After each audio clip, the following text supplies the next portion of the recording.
Music director DJ Ranjeet Siwan. चली गईलू ससुरा जब से दारू खूब पीले,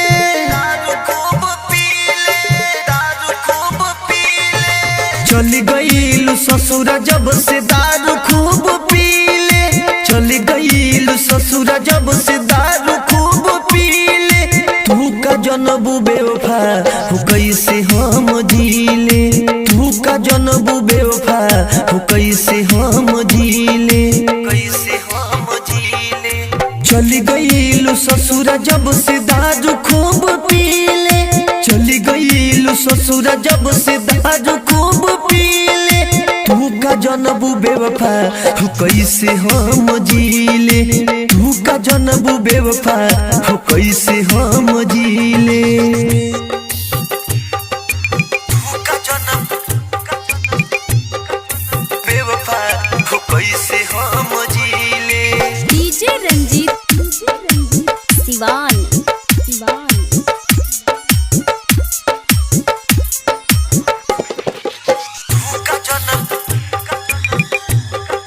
बेवफा हो कैसे हम जीले। गौवा मुहल्ला में बानी बदनाम हो, घरवा से गाड़ी सुनी रोज सुबह शाम हो, घरवा से गाड़ी सुनी रोज सुबह शाम हो। गौवा मुहल्ला में बानी बदनाम हो, घरवा से गाड़ी सुनी रोज सुबह शाम हो।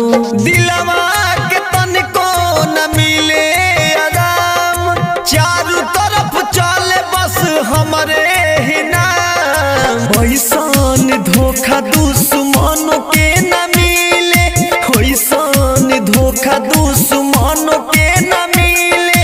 तू का जनबू बेवफा हो कैसे हम जीले, तू का जनबू बेवफा हो कैसे हम जीले। तू का जनबू बेवफा हो कैसे हम जीले। Music director DJ Ranjeet Siwan. कैसे हम जीले।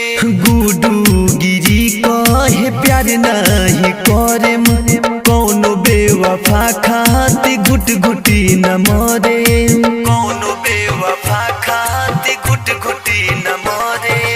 गुडू गिरी कहे प्यार नहीं करे, कौनो बेवफा खाती घुट घुटी न मरे।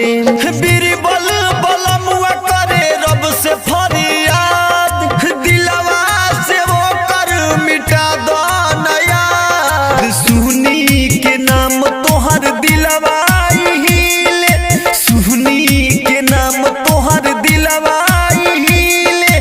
तू का जनबू बेवफा हो कैसे हम जीले, तू का जनबू बेवफा हो कैसे